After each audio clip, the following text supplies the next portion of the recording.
ఈరోజు తెలంగాణ వార్తాపత్రికలో వచ్చిన వార్తలు, ఆ వార్తల వెనకున్న వాస్తవాల్ని విశ్లేషణ చేసే ప్రయత్నం చేద్దాం. ముందుగా 'ఆంధ్రజ్యోతి' పేపర్‌లో రైతు భరోసాకు నిధుల సమీకరణ ఈ నెల 22 లోపు యాసంగి రెండో దఫా సొమ్మట. 5 ఎకరాల వరకు వర్తింపజేసే అవకాశం ఉందని వాళ్ళకున్న సోర్స్ ప్రకారం ఒక వార్త రాశారు. ఈ రైతు భరోసా కేసీఆర్ ముఖ్యమంత్రిగా ఉన్నప్పుడు రైతు బంధు పెట్టిండు. అప్పుడు ఎట్ ఏ టైము రైతుల ఖాతాలో జమ అయ్యేది. దాని తర్వాత ఆయన ముఖ్యమంత్రిగా ఉన్నప్పుడు కూడా చివరి దశలో దఫల వారీగా ఏశారు. ఇప్పుడు కాంగ్రెస్ పార్టీ వచ్చాక ఒక 2 మిస్ కూడా అయినాయి. 2 వాయిదాలు. ఇప్పుడు ఏసే యాసంగి సీజన్ సంబంధించి ఎప్పుడో డిసెంబర్‌లో ఎయాల. రైతులు ఎదురు చూస్తున్నారు. డిసెంబర్ పోయింది, జనవరి పోయింది, ఫిబ్రవరి పోయింది. మార్చి 23 రోజు ఒక ఎకరం రైతుల వరకు ఏశారు. ఒక ఎకరానికి అందరు రైతులకి ఒక ఎకరం వరకు రూ. 6,000 జమ చేశారు. రెండో దఫా రైతు భరోసా 20 రోజుల్లో ఏస్తాం అక్కడి నుంచి అన్నారు. 20 రోజులనేది ఈ నెల 14, 15కి పూర్తయింది. దాన్ని కాస్త మళ్ళా లేదు లేదు 20 కాదు నెల అని చెప్పి చెప్తున్నట్టు అనిపిస్తుంది. ఈ నెల 22 రోజు రెండో దఫా, రెండో విడత రైతు భరోసా రైతుల ఖాతాల్లో జమ చేస్తారని ఒక సూచనప్రాయంగా ఒక లీక్ ఇచ్చారు. దానికోసం ఒక రూ. 3,900,00,00,000 ఏప్రిల్ 7 తారీఖు రిజర్వ్ బ్యాంక్ ఆఫ్ ఇండియా నుంచి అప్పు తీసుకున్నారట. అది గాక రేపు 21 రోజు నెక్స్ట్ ఈ నెల 21 రోజు మళ్ళీ ఒక రూ. 3,000,00,00,000 అప్పు తీసుకుంటున్నారట. మొత్తం రూ. 6,900,00,00,000 అప్పు తీసుకొని రెడీగా ఖజానాలో పెడతారు. ఇది గాక మన stamp duty, commercial tax, GST లేదా ఎక్సైజ్ శాఖ నుంచి వచ్చేయి. ఈ డబ్బులన్నీ కలిపితే ఇయన్నీ దగ్గర పెట్టుకొని దీంట్లో కొన్ని పెన్షన్‌లు, ఎంప్లాయీస్‌కి జీతాలు, వడ్డీలు ఈ చెల్లింపులు పోను మిగిలిన దాంట్లో రైతు భరోసా ఒక 3,000, 3,500,00,00,000 అవసరమైంది. ఈ రెండో దఫా. ఈ రెండో విడత ఈ నెల 22కి వచ్చే అవకాశం ఉంది. 5 ఎకరాల లోపల. అదొకటి కూడా అదొక సమాచారం కూడా బయటికి చెప్తున్నారు. ఎంతవరకు ఎన్ని ఎకరాల వరకు రైతు భరోసా ఇస్తారంటే 5 ఎకరాల రైతులు, 5 ఎకరాలు ఉన్న రైతుల వరకు. 5 పైనున్నోళ్ళకి మళ్ళా మూడో దఫా. ఈ 5 ఎకరాల లోపు రైతులు మొత్తానికి ఈ నెల 22 నాడు రైతుల ఖాతాల్లో జమ అయ్యటానికి ప్రభుత్వం ఏర్పాటు చేస్తుందట. దానికోసం రైతులు కూడా ఎదురు చూస్తారు. దీని గమ్మత్తేందంటే అసలు ఇది యాసంగి సీజన్‌కి సంబంధించి విత్తనాలేసేటప్పుడు విత్తనాల కోసం, ఎరువుల కోసం ఈ భరోసా ఇస్తారు. వాళ్ళకి పెట్టుబడి సాయం. ఆ ఇత్తనాలు అయిపోయింది, ఎరువులు అయిపోయింది, పంటలొస్తున్నాయి. ఇంకొక 10, 15 రోజులైతే పంటలు కూడా కంప్లీట్‌గా వస్తాయి. ఏప్రిల్ నెలాఖరికి పంటలు ఉండవు ఇక చేనులో మొత్తం ఖాళీ అయిపోద్ది. పొలాలు మొత్తం ఖాళీగా ఉంటాయి. అప్పుడు ఇస్తారట మూడో దఫా. అంటే దీన్ని రైతులకు ఉపయోగం కోసం ఇచ్చినట్లేదు. రైతుకు భరోసా లేదా రైతుకు పెట్టుబడి సాయం కింద ఇచ్చినట్లేదు. వాళ్ళకి ఓట్లకు సాయం కింద, ఓట్లకు భరోసా కింద, రాజకీయ నాయకులకు రాజకీయ భరోసా కింద ఇచ్చినట్టు. ఎందుకు అంటున్నా అంటే ఇంకొక పేపర్‌లో ఇప్పుడు ఇంకో పేపర్ తీస్తా. ఆంధ్రప్రభలో ఇచ్చారు. పరిషత్ ఎన్నికలు జూన్ మొదటి వారం. ఇగో పరిషత్ ఎన్నికలంటే ఎంపీటీసీ, జెడ్పీటీసీ, ఎంపీపీలు, జిల్లా పరిషత్ చైర్మన్‌ల ఎన్నికలు ఉంటాయట. అవి జూన్ మొదటి వీక్‌లో మొదటి వారంలో ఆ మొదటి వారంలో పెట్టడానికి ముందు పంపిణీ చేసింది రైతు భరోసా కాదు. రైతుల పెట్టుబడి కోసం కాదు. రాజకీయ పెట్టుబడి కోసం, రాజకీయ భరోసా కోసం డబ్బులు పంపిణీ చేస్తున్నట్టు అనిపిస్తుంది. ఇది ఇట్లనే రైతుల అవేర్‌నెస్ చైతన్యం కాకపోతే, రైతులు ప్రశ్నించకపోతే, ఈ రైతు భరోసా కాస్త రాజకీయ భరోసా చేస్తారు ఈ రాజకీయ నాయకులు. ఏ పార్టీ అయినా అది బీఆర్ఎస్ కావచ్చు, కాంగ్రెస్. వాళ్ళ రాజకీయాలకు అవసరమైనప్పుడు మాత్రమే రైతు భరోసా రిలీజ్ చేస్తారు. వాళ్ళకి ఓట్లున్నప్పుడు, ఎలక్షన్స్ ఉంటేనో, వాళ్ళకేదైనా రాజకీయ అవసరాలుంటే తప్ప రైతు భరోసా ఇయ్యరు. కాబట్టి రైతులు ఇప్పటికైనా చైతన్యం కావాలి. రైతు భరోసా లేదా రైతు బంధు పెట్టుబడి సాయం మాత్రమే. అని చెప్పి ఆ పెట్టుబడి సాయం ఎప్పుడు అవసరమైద్దో అప్పుడు ఇవ్వాలి. ఇత్తనాలేసే టైంలో తప్ప, ఇట్లా మీకు అవసరం వచ్చినప్పుడు మీకు టైము మీకు బుద్ధి పుట్టినప్పుడు ఇస్తానంటే అది రైతు భరోసా కాదు, రాజకీయ భరోసా అయిద్దని ప్రజలు ప్రశ్నిస్తే, రైతులు ప్రశ్నిస్తే అప్పుడేమన్నా వాళ్ళ పందా మారింది. ఇది మొత్తానికైతే 5 ఎకరాల లోపు రైతులకి ఈ నెల 22 లోపు 22 నాడు రైతుల ఖాతాలో జమ చేస్తారట. ఇదే నెలాఖరులో మిగతా మొత్తం రైతులకి జమ చేస్తారట. ఇక అదొచ్చినప్పుడు ఆ వంతొచ్చినప్పుడు అది మాట్లాడుకోవాలి. ఈ మొత్తం రైతులకి ఈ నెలాఖరుకి చేస్తారా? లేదా మే నెలాఖరుకి చేస్తారా? ఎందుకంటే జూన్‌లో ఎన్నికలు అంటున్నారు కదా! అనేది అప్పుడు చూడాలి. ఇది ఒక వార్త 'ఆంధ్రజ్యోతి'కి సంబంధించి. రైట్. ఆంధ్రప్రభ. జూన్‌లో పరిషత్ ఎన్నికలు, ఆ తర్వాతే జీహెచ్ఎంసీ సమరం. ఇగో జూన్‌లో పరిషత్ ఎన్నికలున్నాయి కాబట్టి రైతు భరోసాగా దానికి లింక్ అయితుందన్నట్టు. వీళ్ళు పదే పదే ముఖ్యమంత్రి రేవంత్ రెడ్డి గారు మొన్న ఫిబ్రవరి 11 రోజు జరిగిన మున్సిపల్ ఎన్నికల ముందు ప్రచారంలో పాల్గొని నల్గొండ బహిరంగ సభలో ఎన్నికలు అవ్వటం నెక్స్ట్ డేనే మీకు రైతు భరోసా మీ ఖాతాల్లో జమ అయితాయి అన్నాడు. దాన్ని మర్చిపోయారు. మర్చిపోవటం మీన్స్ ఎన్నికలు ఉన్నాయి కదా! దీనికి పరిషత్ ఎన్నికలకు లింక్ చేసిద్దాం అని చెప్పి పెట్టుకొని మార్చిలో ఇచ్చారు. మార్చిలో 22న మొదటి విడత ఇచ్చి, మళ్ళీ ఏప్రిల్ 22న రెండో విడత ఇచ్చి, ఇక మే 22కి మూడో విడత ఇస్తారనుకుంటా. ఇస్తే జూన్‌లోకి ఎన్నికలకు పోతే అప్పుడు గుర్తుపెట్టుకుంటారనుకుంటారు. కానీ ప్రజలకి అన్నీ గుర్తుంటాయి. రైతులంత ఈజీగా ఉండరు. మీరిచ్చే భరోసా ఏం భరోసా? మీరిచ్చేది ఏం పెట్టుబడి సాయం? ఎవరికి పెట్టుబడది? అనేది. రాజకీయ నాయకులకి, రాజకీయ పార్టీలకు పెట్టుబడా? రాజకీయ నాయకులకు భరోసానా? రైతులకు భరోసా అనేది ప్రజలు చాలా క్లారిటీగా ఉన్నారు. అంటే మీరు ఇచ్చే దాంట్లో ఇంటెన్షన్ ఉండాలి తప్ప, ఇప్పుడు కేసీఆర్ అచ్చం ఓట్లేయించుకోవడానికే ఓట్ల టైంలో రైతు భరోసా ఇచ్చి ఉంటే దాన్ని నమ్మపోవు. ఈరోజు కేసీఆర్‌ని అంటే ఆ స్కీమ్‌ని ఎందుకు గుర్తుపెట్టుకున్నారు? ఆయన ఇచ్చిన ఫస్ట్‌లో స్టార్టింగ్‌లో ఒక 2, 3 సంవత్సరాల వరకు కరెక్ట్‌గా విత్తనాలేసే సీజన్‌లో ఇచ్చిండు. అంటే కేవలం ఇది రైతులు మన కోసం ఇచ్చిండు, మన పెట్టుబడి సాయం కోసమే అని నమ్మారు. ఇప్పుడు కాంగ్రెస్ పార్టీ అధికారంలోకి వచ్చిన తర్వాత ఇస్తున్న రైతు భరోసాను చూసి, కేవలం వాళ్ళ అవసరం కోసం కేసీఆర్‌ని మరిపించటం కోసం కేసీఆర్‌ని గుర్తు చేసుకుంటూ, మనం ఇప్పుడు ఇయ్యకపోతే బ్యాడ్ నేమ్ వస్తదనే దానికోసం ఇస్తున్నారు తప్ప రైతుల కోసం ఇస్తున్నట్లేదు. ఇగో ఈ ఈ దీనికోసం ఇప్పుడు ఇదంతా. ఈ తపన 3 విడతలు, 2 విడతలు, మే వరకు డ్రాగన్ చేసే కథ అంతా ఏందంటే, పరిషత్ ఎన్నికలు జూన్‌లో పెట్టాలని. దాని తర్వాత జీహెచ్ఎంసీ ఎన్నికలున్నాయి. ఖమ్మం మున్సిపల్ కార్పొరేషన్ ఉంది. ఇట్లా కొన్ని కార్పొరేషన్‌లున్నాయి. వరంగల్ ఇవన్నీ. వాటిని పెట్టే ముందు ఈ ఈ ఎంపీటీసీ, జడ్పీటీసీలు పెట్టి దానికి పోవాలి. ఎందుకంటే అక్కడ ఏమైనా మంచి పాజిటివ్ రిజల్ట్స్ వస్తే అప్పుడు వెంటనే జీహెచ్ఎంసీ, ఖమ్మం మున్సిపల్ కార్పొరేషన్, మిగతా కార్పొరేషన్స్ పెండింగ్ ఉన్న మున్సిపాలిటీలో ఎలక్షన్స్ పెడతారు. ఇట్లా కంపారిజను అక్కడ కాస్త వాతావరణం మంచిగుంటే దాన్ని ఇంకో దగ్గర వాడుకోవడానికి తప్ప మొత్తం ఓవరాల్‌గా ప్రభుత్వం మీద మంచి పేరు రావాలి, ప్రభుత్వం మంచిగా పనిచేయాలనే పందా లేనట్టుంది. కేవలం దీన్ని చూపించి అక్కడ, దాన్ని చూపించి ఇంకో దగ్గర గెలవటానికి ప్రయత్నం చేస్తున్నారు తప్ప పంచాయతీ ఎన్నికలు జరిగాయి.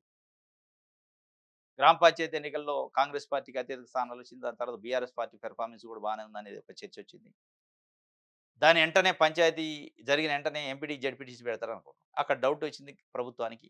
ఇదేదో నెగెటివ్ కొడుతుంది, గ్రామాలలో బాగాలేనట్టుందని మున్సిపాలిటీకి పోయారు. అంటే కుప్పిగంతులు. మున్సిపాలిటీ ఎన్నికలైనయి. మున్సిపాలిటీలో కూడా కాంగ్రెస్ పార్టీ మంచి పెర్ఫార్మెన్స్ చూపించింది. చాలా మంచి స్థానాలొచ్చినియి. అక్కడ ఆ స్థాయిలో బీఆర్ఎస్ చూయించలేదు. మళ్ళెందుకో డౌటొచ్చింది. ఇప్పుడు ఎంపీటీ, జడ్పీటీసీ పెడతా అంటాడు. జీహెచ్ఎంసీకి పోవట్ల. జీహెచ్ఎంసీ అంటే డౌట్ పడతాం. ఇది మొత్తానికేందంటే అతుకులు బొంత, కుప్పిగంతులు, కింద మీద పడతారు తప్ప క్లారిటీ లేదు కాంగ్రెస్ పార్టీలో, ప్రభుత్వంలో. మనం గుండె మీద చేసుకొని వాళ్ళు చెప్పలేని పరిస్థితి. మేము పని చేస్తున్నాం, మాకు ఓట్లేస్తారు, ప్రజలు మమ్మల్ని నమ్ముతున్నారు, ప్రజలకు మేము సర్వీస్ చేస్తున్నామని, మేము ప్రజాపాలన అందిస్తున్నామని ప్రజలు భావిస్తున్నారని వీళ్ళు అనుకోవట్లే. వీళ్ళకి తెలుస్తుంది ఇప్పుడు అనేది ప్రజలు మాట్లాడుకుంటున్నారు. కాంగ్రెస్ పార్టీ ఎక్కడా కూడా ఆత్మవిశ్వాసంతోనే, పూర్తిగా విశ్వాసంతోనే ఉన్నట్టు అనిపించట్లే. అనేది ఒక చర్చ, విశ్లేషణ ఉంటే ఈ కుప్పిగంతులుండవు. డైరెక్ట్‌గా ఎన్నికలు పెట్టే పరిస్థితి ఉంటది. సర్పంచి అవ్వగానే ఎంపీటీసీ పెట్టే అవకాశం ఉండేది. ఈ కుప్పిగంతులంతా అదే సరే రాజకీయాలలో మాది చాలా అద్భుతంగా ఉంది. మేము మమ్మల్ని ప్రజలు ఆదరిస్తున్నారని ఏ పార్టీ అని చెప్పింది. దాంట్లో అదొక ఎత్తుగడ. కానీ వాళ్ళు ఇంటర్నల్‌గా మాట్లాడుకునే దాంట్లో వాళ్ళకి మైండ్‌కి అర్థమైంది కదా! దాంట్లో మట్టికి ఎక్కడో తేడా కొడుతుంది. ఆ తేడాన్ని సరి చేసుకోకపోతే ఇంకా 2 ఇయర్సే ఉంది మీకు. ఈ 2 ఇయర్స్‌లో ఆ తేడాను సరి చేసుకోకపోతే కాంగ్రెస్ పార్టీ మొత్తానికే ఎసరొస్తది. ఎందుకంటే 10 సంవత్సరాల పాటు అధికారాన్ని ఇవ్వలే కాంగ్రెస్ పార్టీకి. వాస్తవంగా సోనియా గాంధీ తెలంగాణ ఇవ్వటంలో, తెలంగాణ ఏర్పాటులో కీలకమైన భూమిక పోషించి, తెలంగాణ ఏర్పాటులో ఆమె మనసు పెట్టి, మనసుతోని ఆలోచించి, మానవత్వంతోని ఆలోచించి, ఇక్కడున్న బాధని గమనించి, కాంగ్రెస్ పార్టీని చంపుకొని కూడా ఆంధ్రప్రదేశ్ రాష్ట్రాన్ని గెలిచారు. అయినా తెలంగాణ ప్రజలు 2 సార్లు అధికారం ఇవ్వలేదు. మూడోసారి సరే చూద్దాం ఒక మార్పు అని ఇచ్చారు. ఇస్తే దాన్ని దక్కించుకుంటున్నారా? ఆ మేరకు ప్రజలు మనం కాంగ్రెస్ పార్టీకి మద్దతు ఇచ్చినందువల్ల చాలా బెనిఫిట్ అయినాం. చాలా అద్భుతంగా పరిపాలన చేస్తుందని అనుకునే పరిస్థితి లేకుండా చేస్తున్నాం. ఎందుకు ఇచ్చినాం కాంగ్రెస్ పార్టీకి అనవసరంగానే ఒక చర్చని స్టార్ట్ అయ్యే పరిస్థితికి కాంగ్రెస్ పార్టీ ప్రభుత్వం తీసుకొస్తుంది. అది బంద్ కాకపోతే కాంగ్రెస్ పార్టీ అధిష్టానం దీంట్లో ఇన్వాల్వ్ అయ్యి పట్టించుకొని ఇది ఎందుకు వస్తుంది? మనం ఇచ్చిన గ్యారంటీలేంది? మనం ఇచ్చిన హామీలేంది? మన మార్పేంది? మన ప్రజాపాలన ఏంటి? ఎందుకు ప్రజలు అసంతృప్తి వ్యక్తం చేసే పరిస్థితికొచ్చింది? స్టార్ట్ అయింది అనేది వాళ్ళు రివ్యూ చేసుకోకపోతే కాంగ్రెస్ పార్టీ పరిస్థితి ఇబ్బందికరంగా. ఇది పరిషత్ ఎన్నికలట జీహెచ్ఎంసీ కంటే ముందే ఈ పరిషత్ ఎన్నికలు జూన్‌లో పెట్టే అవకాశం ఉందట. జూన్ మొదటి వారంలో పెట్టొచ్చనేది ఒక వార్త. రైట్. రైట్. జీవన్ రెడ్డికి సముచిత స్థానం బీఆర్ఎస్‌లోకి ఆహ్వానించిన కేటీఆర్. నిన్న BRS working president KTR Jeevan Reddy Congress party senior నాయకుడు. కాంగ్రెస్ పార్టీ రిజైన్ చేసిండాయన. మాజీ మంత్రి. ఆయన ఇంటికెళ్ళి బీఆర్ఎస్ పార్టీలోకి ఆహ్వానించిండు. ఆయన కూడా రెడీగా ఇదంతా ముందు ముందు మాట్లాడేది. ఇది సినిమా పక్కీ ఉంటదనమాట. సినిమాలో నటన ఎట్లా ఉంటదో అట్లా ఉంటది. ఇదంతా లోపట లోపట మాట్లాడుకున్నట్టు మీడియా కోసం ఇట్లా వస్తారు. ఆయనొచ్చి ఆహ్వానించినట్టు, ఈయన ఓకే నేను ఓకే అంటున్నట్లు. దానికి ఫోటోలో ఫోజులు ఇచ్చినట్టు చేస్తారు. సరే అల్టిమేట్‌గా చూస్తే జీవన్ రెడ్డి బీఆర్ఎస్ పార్టీలో చేరిక వల్ల బీఆర్ఎస్‌కి లాభం జరిగిద్దా? కరీంనగర్ జిల్లాలో జరిగిద్దా? మొత్తం తెలంగాణ వ్యాప్తంగా యాడ్ అయిద్దా? లాభం జరిగిద్దా? లేదా కాంగ్రెస్ పార్టీకి ఏమైనా నష్టం జరిగిద్దా? జీవన్ రెడ్డి కాంగ్రెస్ పార్టీలోంచి బీఆర్ఎస్‌లో జాయిన్ కావటం వల్ల అనేది ఒక చర్చ నడుస్తుంది. ఇది సరే జీవన్ రెడ్డి ఒక వ్యక్తి జాయిన్ కాంగానే మొత్తం కాంగ్రెస్ పార్టీ పతనం అయిద్ది అనటానికి లేదు. లేదా జీవన్ రెడ్డి మొత్తం బీఆర్ఎస్ పార్టీలో జాయిన్ కాంగానే ఇక బీఆర్ఎస్ పార్టీ మొత్తం 3 పూలు 6 కాయలు అయిద్దని చెప్పుకోవడం లేదు. ప్రజలు ఆలోచిస్తారు. ప్రజలు చూస్తారు. జీవన్ రెడ్డి ఏంటి? జీవన్ రెడ్డికి 40 ఇయర్స్ నుంచి కాంగ్రెస్ పార్టీ ఏ స్థాయిలో మద్దతిచ్చింది? ఎన్ని సార్లు ఆయన్ని కంటెస్ట్ చేసే అవకాశం ఇచ్చారు? ఎన్ని సార్లు గెలిచిండు? ఎన్ని సార్లు మంత్రి పదవి ఇచ్చారు? ఎట్లా గౌరవించింది కాంగ్రెస్ పార్టీ? మరి ఇదే గౌరవం రేపు బీఆర్ఎస్ పార్టీలో ఉంటదా? అంటే బీఆర్ఎస్ పార్టీకి మేలెంతుంది? కాంగ్రెస్ పార్టీకి నష్టం ఏముంటది? పక్కన పెడితే, రాజకీయ పార్టీ నాయకులు అవసరాల రీత్యా మారుతుంటారు. ఆయన ఏం చెప్పారు జీవన్ రెడ్డి గారు? బీఆర్ఎస్ పార్టీ 10 ఏళ్ళు ఉన్నప్పుడు ఉద్యమం చేసిండు. బీఆర్ఎస్ ప్రభుత్వం పైన. కేసీఆర్ పరిపాలన బాగాలేదన్నాడు. ఇప్పుడేం చెప్తున్నారు? కేసీఆర్ పరిపాలన అద్భుతంగా ఉంది. రేవంత్ రెడ్డి పాలన కంటే కేసీఆర్ పాలన. అంటే మీరు జెండా మార్చినంత మాత్రంలో పరిపాలన మొత్తం మారిపోద్దా? మరి మీరు 10 ఏళ్ళు మాట్లాడిన మాటలు కేసీఆర్ పరిపాలన వరస్ట్‌గా ఉందంట. ఇప్పుడు మళ్ళా కేసీఆర్‌దే బాగుంది రేవంత్ రెడ్డి కంటే అంటారు. అంటే మీకు నచ్చలేదు కాబట్టి ప్రజలకు కూడా అదే ఇంటర్ప్రిటేషనా? మీకు పార్టీ డిఫర్ అయ్యారు కాబట్టి మీరు పార్టీలోంచి బయటికి పోయారు కాబట్టి వెంటనే మీ స్టాండ్ అంతా చేంజ్ అయినట్టా? ఇట్లా ఈయనే కాదు. ఇప్పుడు కేసీఆర్ దగ్గర 10 ఏళ్ల పాటు ఉండి మంత్రి పదవి చేసి స్పీకర్ చేసిన పోచారం శ్రీనివాసరెడ్డి కూడా బయటకొచ్చి కేసీఆర్ కంటే రేవంత్ రెడ్డి పరిపాలన బాగుందన్నాడు. ఆయన అందులోకి పోయిండు కాబట్టి ఆ మాట అన్నాడు. ఈయన ఇందులోకి వచ్చిండు కాబట్టి ఈ మాట అన్నాడు. అంటే రాజకీయ పార్టీ నాయకుల్ని ఏ మాటను ఎట్లా తీసుకోవాలో ప్రజలు తీసుకుంటారు. ఎవరికి ఎట్లా కర్రు కాల్చి వాత పెట్టాలని అట్లా పెడతారు. సరే ఈ చేరికలు, పీలికలు ఇయన్నీ వాళ్ళ స్వార్థ ప్రయోజనాల కోసం. ఇందులో ఏదో ప్రజల కోణం, ప్రజలు ఏముండదు ఇందులో. ఆయనకు గుర్తింపు లేదు, ఆయనకు పదవి లేదు, ఆయన మారిండు. ప్రజలకేం సంబంధం ఇందులో? దీనికి ప్రజలు కంటగడతారు ఇగ. ప్రజల కండగచ్చి ప్రజల కోసం నేను పోరాటం చేస్తే ఏంది నువ్వు చేసేది? ఎవరైనా ఆయనైనా, పోచారం శ్రీనివాసరెడ్డి అయినా, దానా నాగేంద్ర అయినా పార్టీ కండువా మార్చినట్టు కండువా మారుస్తారు వెంటనే స్టాండ్‌లు మారుస్తుంటారు. పోచారం శ్రీనివాసరెడ్డి అయితే కేసీఆర్ అంత అద్భుతమైన నాయకుడిని నేను జీవితంలో చూడలేదు. చూడను కూడా. మీకు మొత్తం నేను బతికున్నన్ని రోజులు రుణపడి ఉంటా అని చెప్పిండు. స్టేజ్ మీద ఆన్ డయాస్. అంత పెద్ద సీనియర్ నాయకుడు. ఈమెకి రేవంత్ రెడ్డి పోయి ఇంటికి పోయి కండువా కప్పుకొనే కేసీఆర్ కంటే రేవంత్ రెడ్డే బెటర్ అని చెప్పాడు. అంటే వీళ్ళకి విలువేముంటది? రాజకీయ నాయకులకి ప్రజలు విలువియట్లే. ఎందుకు ఇవ్వట్లేదంటే కండువాని మార్చేస్తున్నారు. ఇంకో షర్ట్ ఇప్పి ఇంకో షర్ట్ ఏసుకున్నంత ఈజీగా. ఎక్కడ గూడా వాళ్ళ వయసు గాని, అనుభవం గాని ఇదేది వాళ్ళు క్రైటీరియా తీసుకోవట్లే. నేనేంటి? నా సీనియారిటీ ఏంటి? నేను ఎన్ని సంవత్సరాలు ఆ పార్టీలో ఉన్నా? నేనిప్పుడు మారి చేసేదేంటి? అని ఒక్కళ్ళంటే ఒకళ్ళు ఆలోచనే లేదు. నా స్వార్థం నాకు అని చెప్పి దానికి ఇక నా నియోజకవర్గ ప్రజల కోసం ఇయన్నీ చెప్పే ప్రయత్నం ఘనమైన సముచిత స్థానం ఇస్తారట. ఇస్తారు. కండువ కప్పినంత సేపు ఇస్తారు. తర్వాత వాళ్ళకి అవసరం ఉంటే ఇస్తారు. లేకపోతే తీసి పక్కన పడేస్తారు. సముచిత స్థానం ఏంది? ఇప్పుడు అక్కడైతే బీఆర్ఎస్ నుంచి గెలిచిన సంజయ్ కుమార్ కాంగ్రెస్‌లో పోయిండు. కాంగ్రెస్‌లో పోయిన తర్వాత ఈయన ఇటొచ్చిండు. రేపు టికెట్లు ఇచ్చే సమయానికి సంజయ్ కుమార్‌కే చాలా మంచిగా పాజిటివ్ ఉందంటే ఈయనకు పట్టించుకోరు. ఆయనకే ఇస్తారు టికెట్ బీఆర్ఎస్ వోళ్ళు. ఆయన తీసుకొని జాయిన్ చేసుకొని మళ్ళీ ఆయనకే ఇస్తారు. ఇది ఈజీ కాదు వాళ్ళకేంది. పార్టీలు నాయకులు పార్టీలు మార్చినట్టే పార్టీలోళ్ళు కూడా పార్టీ అధిష్టానం కూడా ఏం చేస్తది? టికెట్లు మారుస్తది. అవసరాన్ని బట్టి. వాళ్ళు గెలవటం కావాలి వాళ్ళకి. జీవన్ రెడ్డి భవిష్యత్తు కోసం కాదు కదా! వాళ్ళు పార్టీ పెట్టేది. రైట్. ఇది ఆంధ్రప్రభ నుంచి దిశ పేపర్.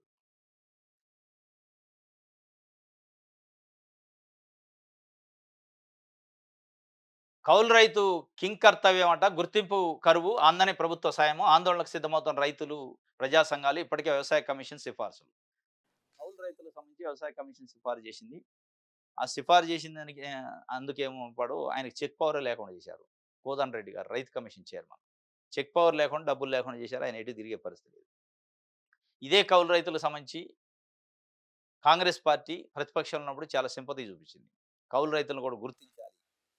కౌలు రైతులకు రుణాలు ఇయ్యాలి, సబ్సిడీలు ఇవ్వాలి, రైతు బంధు ఇవ్వాలి అని చెప్పారు. ఇప్పుడు 3 సంవత్సరాలైంది అధికారంలోకి వచ్చి.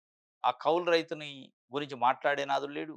కౌలు రైతుల గురించి చెప్పే నాదుడు. ఒక్కసారి అంటే ఒక్కసారి రూ. 6,000 ఏదో కొంతమందికేశారు. ఒక 5,00,000 మందికేమో. మొత్తం కౌలు రైతులు ఎంతమంది ఉండ్రు? వాళ్ళు ఎంత ఎక్కడెక్కడ కౌలుకి చేస్తుండ్రు? వాళ్ళ డేటా ఏంటి? వాళ్ళని ఎట్లా గుర్తించాలి? వాళ్ళకి సబ్సిడీ ఎట్లా ఇవ్వాలి? బ్యాంక్ లోన్‌లు ఎట్లా ఇప్పించాలి? లేదా రైతు భరోసాని ఎట్లా వాళ్ళకి అడాప్ట్ చేయాలి అనేది అసలు అది లేదు.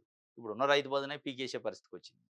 ఇప్పుడు ఈ రైతు భరోసానే ఎట్లా తగ్గించుకుంటూ రావాలనే ప్రయత్నం చేస్తారు. ఇది ఈ రై ఈ ఈ కౌలు రైతుల గురించి మాట్లాడే పరిస్థితి లేదు కాబట్టి కౌలు రైతులు, ప్రజా సంఘాలు, రైతు సంఘాలు రోడ్ల మీదకొచ్చే పరిస్థితికొచ్చింది.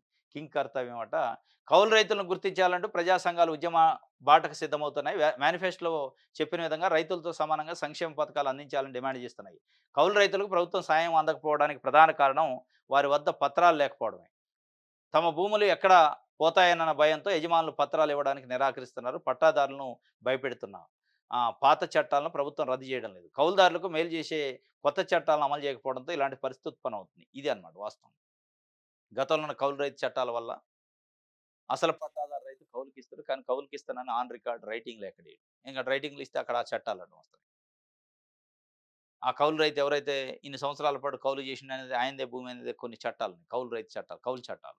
Tenants acts. ఆ యాక్ట్‌లు ఇప్పుడు అవసరం లేదు వాస్తవంగా. అయిపోయింది. ఆ యాక్ట్ ల్యాప్స్ అయింది. ఆ యాక్ట్ రద్దు చేస్తే అయిపోద్ది కదా! ఆ యాక్ట్ ఫోర్స్‌లో ఉన్నాక రైతు ఎట్లా రాసిస్తాడు? రాసియ్యడు. ఈ టెక్నికాలిటీని కనీసం గుర్తించినోడు లేడు. ఇప్పుడు ఆ టెనెన్సీ యాక్ట్ 1956 ఏదో ఉంది. దాన్ని రద్దు చేసి పడేత్తిపాయ. అది అవసరం లేదిప్పుడు. ఆ సిస్టమ్ లేదిప్పుడు. లేనప్పుడు ఆ చట్టాన్ని అట్లే పేరబెట్టి, ఇక్కడ రైతులు, కౌలు రైతులు తీవ్రంగా ఇబ్బంది పడతారు. ఇప్పుడు ఆ చట్టం లేదు మీరు రాసియొచ్చు అని రైతులకు అభయం ఇస్తే వాళ్ళు రాసిస్తారు. ఓ పత్రం. నా దగ్గర కౌలుకి చేస్తాను. పలానా ఇన్ని ఎకరాలు, ఇంత విస్తీర్ణం, పలానా రైతని. దాన్ని కౌలు రైతు కింద ట్రీట్ చేయటానికి ఉంటది. వీళ్ళు రాసియరు. రాసియటానికి ఆ చట్టం, కౌలు రైతు చట్టం అడ్డం వస్తుంది. ఆ చట్టాన్ని రద్దు చేయాల్సిన ప్రభుత్వమే నిమ్మక నీరెత్తినట్టుంటది. ఎన్నికలొచ్చినప్పుడే హామీ ఇస్తరు. కౌలు రైతులనేమో కడుపులో పెట్టి చూసుకుంటాని, కడుపులో పెట్టేది లేదు, ఏది పెట్టేది లేదు. కంప్లీట్‌గా వదిలేసే పరిస్థితికొచ్చింది. ఇది కౌలు రైతుల కోసం ఉద్యమం స్టార్ట్ అయితుందట. రైట్. సాదా బైనామా గైడ్‌లైన్స్ విడుదల చేసిన సీసీఎల్ఏ ఆర్‌డీఓల వరకు సర్క్యులేట్ అయిందట. సాదా బైనామా దరఖాస్తుల పరిష్కారానికి సడలించిన నిబంధనల ప్రకారం పూర్తి చేయాలని సీసీఎల్ఏ డీకే శివకుమార్ గత నెల 30న సర్క్యులర్ జారీ చేశారు. జీవో నంబర్ 76, 77 ప్రకారం చేయాలని పేర్కొన్నారు. కానీ నిర్దిష్టంగా ఎలాంటి మార్గదర్శకాలు లేకపోవడంతో గమనార్హం. జీవో 76, 77లకు అనుగుణంగా దరఖాస్తులను చూడాలి. కలెక్టర్లు మార్గనిర్దేశంలో ఆర్‌డీఓలు పరిశీలించాలి. అయితే గత నెల 30న రూపొందించారు. కానీ ఈ నెల 8న వీడియో కాన్ఫరెన్స్ ద్వారా కలెక్టర్లకు, ఆర్‌డీఓలకు వివరించారు. గురువారం నాటికి కూడా కొందరు ఆర్‌డీఓలకు సర్క్యులర్ కాపీ అందకపోవడం గమనార్హం. సాదా సాదాసీదాగా ఉన్న గైడ్‌లైన్స్ కాపీ గోప్యంగా ఉంచడం చర్చనీయాంశంగా మారింది. ఇంకా అనేక సందేహాలు క్షేత్రస్థాయిలో ఉన్నప్పటికీ గైడ్‌లైన్స్‌లో అవేవి పేర్కొనకపోవడం వల్ల దరఖాస్తులు తిరస్కరణకే మొగ్గు చూపే అవకాశాలు కనిపిస్తున్నాయి. అప్పట్లో 6 పేజీల మార్గదర్శకాలున్నాయట. సాదాసీదాగా ఉన్న గైడ్‌లైన్స్ కాపీ గోప్యంగా ఉంచుతుంది. ఇదేదో పెద్ద అద్భుతమైనట్టు, బ్రహ్మాండం బద్దలైనట్టు, ఈ బ్రహ్మ పదార్థం అయినట్టు. ఇప్పుడు ఆఫీసులకు పోయి అడిగినామనుకోండి, ఆ గైడ్‌లైన్స్ ఏదో చూస్తాం సార్ అంటే ఇయ్యడు. వాళ్ళు ఇవ్వట్లే లిటరల్‌గా నేను కూడా అడిగి చూసా. ఈ సీక్రెట్ సార్ పైనుంచి. పైనంటే ఎవడు ఆకాశంలో ఉంటాడా? అరే! ఒకవైపేమో ప్రజాపాలన అని చెప్తుర్రు. మరి ఆ ప్రజాపాలనలో ప్రజలకు సంబంధించిన అంశాలు ప్రజలు తెలుసుకోవద్దా? రైతులకు సంబంధించే కదా మీరు గైడ్‌లైన్ చేసింది. మీకోసం మీరు చేసుకోలేదు కదా! ఇప్పుడు పొంగులేటి శ్రీనివాసరెడ్డి కోసం, రేవంత్ రెడ్డి గారి కోసం, లేకపోతే ఇంకా ఆ క్యాబినెట్ మంత్రులు, ఎమ్మెల్యేల కోసం, ప్రభుత్వం కోసం కాదుగా చేసుకుంది. మీరు చేసిన గైడ్‌లైన్స్ జీవో నంబర్ 76, 77 దేనికోసం? రైతులకు సంబంధించి సాదా బైనామా దరఖాస్తులను పరిష్కరించడానికి. మరి ఆ బాధితులు వాళ్ళు కదా! అప్లికెంట్లు వాళ్ళు కదా! వాళ్ళకి తెలవాలి కదా! మీరు ఏం గైడ్‌లైన్స్ పెట్టారో. ఏ గైడ్‌లైన్స్ పెట్టారో తెలిస్తేనే కదా! దాని ప్రకారం వాళ్ళు ఫాలో అయ్యేది.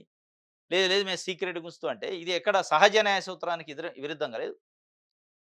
డైరెక్ట్‌గా పబ్లిక్ డాక్యుమెంట్ అన్ని గ్రామ పంచాయతీల్లో అనౌన్స్ చేసి పెట్టాలా. నోటీస్ బోర్డ్‌లో పెట్టాలి. ఎవరంటే వాళ్ళు చూసుకోవచ్చు అని చెప్పి. సర్క్యులేట్ చేయాలి. సర్క్యులర్ అంటేనే అది. గైడ్‌లైన్స్ సర్క్యులేట్ చేశారట. సర్క్యులేట్ మీరు ఆఫీసర్లు చేసుకుంటే మీకు సంబంధించిన సమస్య కాదది. రైతులకు సంబంధించింది. రైతులకు తెలవాలి, మీకు తెలవాలి. దీంట్లో ఏదో బ్రిటిష్ కాలం నాటి 1924లో అఫీషియల్ సీక్రెట్స్ యాక్ట్ అని ఒకటుండేది. అది ఇప్పుడు రద్దయింది. ఆర్‌టిఐ యాక్ట్ 2005లో వచ్చిన తర్వాత. ఇక అదే ఇప్పుడు అమలు చేస్తారు వీళ్ళు ఇంకా. అది సీక్రెట్ సార్ అంటాడు. అరే సీక్రెట్ దీనికి ఏమిటంటే మా పైయోళ్ళు అంటారు. పైయోళ్ళంటే ఎక్కడుంటారు? ఆకాశంలో ఉంటారా? వాళ్ళే కదా! మళ్ళా మంత్రులు వాళ్ళు ఐఏఎస్ ఆఫీసర్లే కదా! వాళ్ళు కూర్చుందే దీనికోసమే ప్రజాపాలన ప్రజల కోసమని. మరి ఆ ప్రజలకు తెలవకుండా సీక్రెట్ అంటే ఇదేదో ఉంది మతలబు అనేది డౌట్ వస్తుంది మళ్ళా. ఇదేదో డౌట్ ఏంది తిరస్కరించే కార్యక్రమం. ఎందుకంటే నిజంగానే మీరు మీరు మీరు మీరిచ్చిన గైడ్‌లైన్సు, సర్క్యులరు అన్ని అంశాలు కూలంకుషంగా అందులో ఉంటే, ప్రాక్టికల్‌గా రైతులు ఏ రకమైన సమస్య ఎదుర్కొంటున్నారు? ప్రాక్టికల్‌గా అక్కడున్న ఆర్‌డీఓలు, ఎంఆర్‌ఓలు ఏ రకమైన సమస్యను ఎదుర్కొంటున్నారు? ఆ సమస్యలకు పరిష్కారం ఏంది? అనే అంశాలు అందులో ఉంటే బయట పెట్టేవాళ్ళు. అదేదో ఉంది మెలక. ఇక మెలకను చూపించి చిన్న టెక్నిక్ ఉపయోగించి దాన్ని క్యాన్సిల్ చేసే, తిరస్కరించే ఒక పన్నాగం పంతున్నట్టు అనిపిస్తుంది. అందుకే సీక్రెసీ. అది బయటికి రావాలి. దాన్ని అనౌన్స్ చేయాలి.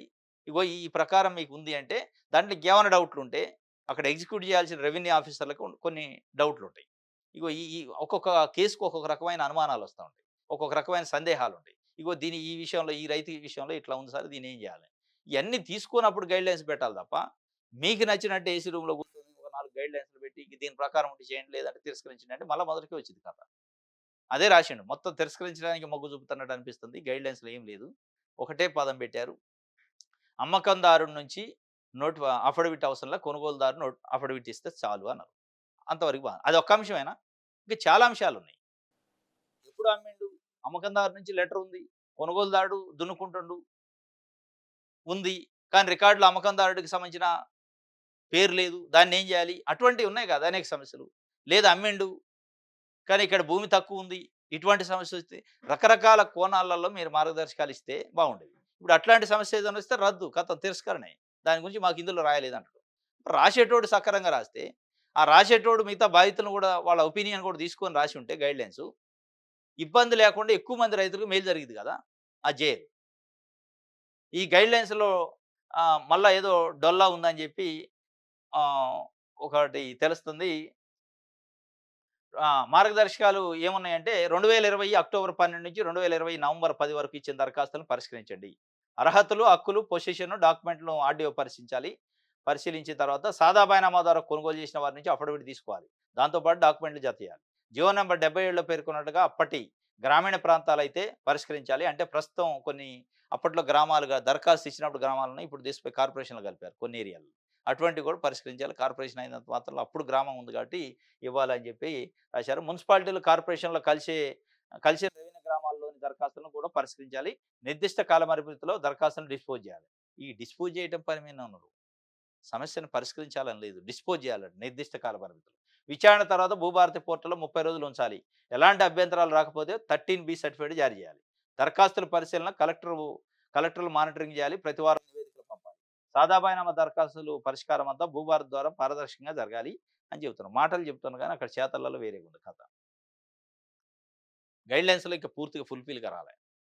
ఇప్పుడు నేను చెప్పిన సమస్యలు అక్కడ అమ్మిన వ్యక్తి పట్టాదారు కాలంలో లేకపోవడం, లేదా అమ్మిన వ్యక్తికి అంత విస్తీర్ణం లేకపోవడం, ఇంకా రకరకాల సమస్యలున్నాయి. ఆ సమస్యలు కూడా దాంట్లో పెట్టుంటే పరిష్కారం అయ్యేది. ఆ సమస్యలు పెట్టలేదంటేనే ఇక ఆ సమస్య రాగానే తీసి పక్కన పెడతారు. ఇది లేదు మా గైడ్‌లైన్స్‌లో అంటారు. మా గైడ్‌లైన్స్‌లో కేవలం అమ్మిన వ్యక్తి నుంచి అఫిడవిట్ అవసరం లేదు. కొనుగోలు వ్యక్తి నుంచి అఫిడవిట్ అన్నాడు. మళ్ళా ప్లస్సు ఆ అమ్మిన వ్యక్తి పట్టాదారు అయి ఉండాలి.